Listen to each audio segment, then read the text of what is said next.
नमस्कार, आप देख रहे हैं वीके न्यूज और मैं युधिष्ठिर उपाध्याय। हिंदुस्तान की भूमि वीर और वीरांगनाओं की भूमि के नाम से मशहूर है।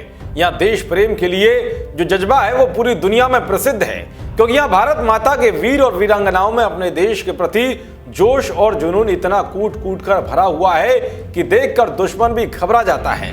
इसी जज्बे और जोश और साहस के बल पर हमारे वीर और वीरांगनाओं ने न जाने कितनी बार दुश्मनों को धूल चटाई है। खास बात तो यह है कि यहाँ हर शहीद को अपार सम्मान दिया जाता है और हर शहीद के माँ बाप या भाई बहन के आंखों से शोक के आंसू नहीं बल्कि गर्व के आंसू निकलते हैं। कहने का मतलब यह है कि हिंदुस्तान में हर वीर के शहीद होने पर मातम नहीं बल्कि उन पर गर्व किया जाता है, क्योंकि उन्होंने अपना जीवन भारत माता की रक्षा करते हुए बलिदान किया है।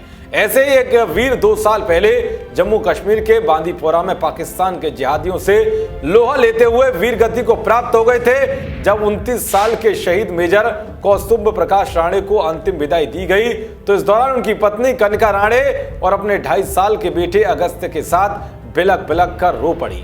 इस दृश्य को जिसने भी देखा उसकी आंखों में आंसू आ गए। लेकिन अब वही कनिका राणे वीरांगना बनकर दुश्मनों को धूल चटाने के लिए भारतीय सेना में सेवा देने के लिए तैयार हैं। कनिका राणे ने जिंदगी की तमाम मुसीबतों से लड़ते हुए और अपने परिवार को संभालते हुए अथक परिश्रम कर खुद को देश सेवा के लिए तैयार किया है। उन्होंने चेन्नई के भारतीय सेना की ऑफिसर्स ट्रेनिंग अकादमी में अपना प्रशिक्षण भी पूरा कर लिया है और अब वो भारतीय सेना में शामिल हो गई हैं। शनिवार को मुंबई के डिफेंस पीआरओ ने एक वीडियो भी शेयर किया है जिसमें कनिका राणे बता रही कि कैसे ये सब उनके लिए एक आसान विकल्प नहीं था। कनिका राणे ने बताया कि वो अपने पति के उन सपनों को और लक्ष्यों को पूरा करने के लिए भारतीय सेना में आई है जो वो अपने पीछे छोड़ गए हैं। वो कभी 100 मीटर भी नहीं दौड़ी थी, लेकिन अब वो 40 किलोमीटर की दौड़ लगाती हैं। उनका कहना है कि सेना के प्रशिक्षण के लिए शारीरिक सहनशीलता से ज्यादा आवश्यक है मानसिक मजबूती का होना।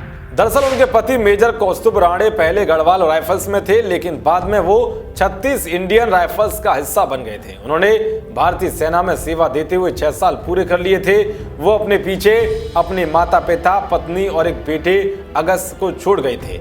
इस साल की शुरुआत में उधमपुर में हुए एक समारोह में अपने पति की तरफ से कनिका ने गैलेंट्री अवार्ड भी रिसीव किया था। शनिवार को उनके साथ अकादमी से 49 महिला और 181 पुरुष पास हुए जो अब भारतीय सेना में सेवा देंगे। कनिका 9 महीने का कठिन प्रशिक्षण पाने के बाद अब लेफ्टिनेंट का पद संभालेगी। इसी तरह 2 सितंबर 2015 को देहरादून के राइफलमैन शिशिर मल्ल बारामूला के राफियाबाद में आतंकियों से मुठभेड़ के दौरान शहीद हो गए थे।